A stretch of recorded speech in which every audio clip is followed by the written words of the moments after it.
తెలంగాణ ప్రజలు రాతలు మార్చాలి కానీ తెలంగాణ తల్లులు మారుస్తూ ఒక్క నిమిషం ఆగండి, మాట్లాడేటప్పుడు ఆగండి. నేను మాట్లాడతాను, కేకలు పెడతాను. నేను ఒకటి అధ్యక్ష, మరి ముఖ్యంగా ఈరోజు మళ్ళీ వచ్చే ప్రభుత్వం మళ్ళీ మార్చాలి అంటే ఇవి రాను రాను తెలంగాణ ప్రజల మీద గుదిబండ పడుతుంది అధ్యక్ష. నిన్నొక్కరు, ఈరోజు ఒక్కరు, రేపొక్కరు. పార్టీ తెలంగాణ ప్రజలంతా ఈరోజు అందులో ఒకటే ఒక లోపం ఉంది. ఓకే, అది మీరు సరిదిద్దుకుంటే సరిదిద్దుకోండి, లేకపోతే లేదు. ఈ ఒకటి మంత్రి గారు, మీరు గౌరవనీయ మంత్రులు అదొక్కటే మీరు చేసిన పని అస్తం పెట్టుట్లా తెలంగాణ ప్రజలంతా కాంగ్రెస్ తల్లి అంటున్నారు అధ్యక్ష. బహిరంగంగా చెప్తున్నా, వాళ్ళు చెప్తలేరు.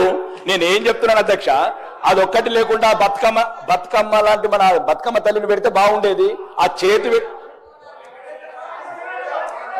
అధ్యక్ష, నేను మాట్లాడి 100 మందితో సమానం.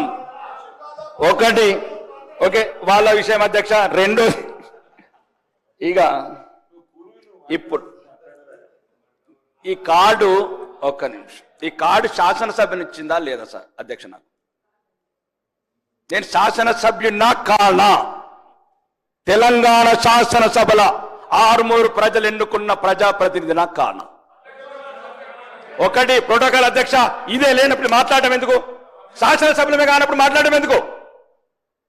గౌరవనీయులు మీరందరంటే గౌరవం, మీరంటారంటే అభిమానం, మీరంటే అభిమానం, కానీ మీరు కూడా అభిమానం చూపారు కదా అధ్యక్ష. ఇప్పుడు మీరంటే గౌరవం అధ్యక్ష, మంత్రులంటే అభిమానం, మంత్రులంటే గౌరవం, సాటి శాసనసభ్యులంటే గౌరవం, కానీ వాళ్ళు మమ్మల్ని గౌరవించకపోతే మేమెంత గౌరవించాలి అధ్యక్ష?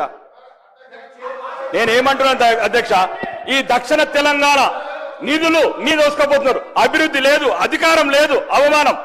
ఇంకెందుకు అధ్యక్ష మేము ఇక్కడ ఉండడం? ఏదో మీ ప్రజల జీతాలు తీసుకుందాం అధ్యక్ష మేము.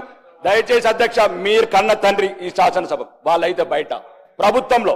ఇగో మా సీతక్క గౌరవనీయ మంత్రి గారు సమాజం అని చెప్పి ఉద్యమంలోకి వెళ్ళొచ్చి ఈరోజు శాసన వ్యవస్థలో మంత్రి అయిన అక్క, మాకు 5 కోట్లు ముంత, కాంగ్రెస్ వాళ్ళకు బిందెలు. ఏమక్క సమాజం అన్నావు కదక్క, ఎటువైందక్క? ఒక నిమిషం ఆగండి, నేను ఇది రుజువులతో చెప్తున్నాను అధ్యక్ష. అడుగడుగున అవమానాల పాలు చేస్తున్నారు. అభివృద్ధి లేదు, అధికారం లేదు, ఉల్టా అవమానం. ప్రతి అధికార వ్యవస్థని ప్రలోభ పెడుతున్నారు. ఇందాక మా సోదరులు కూడా నా పేరు చెప్పడం జరిగింది.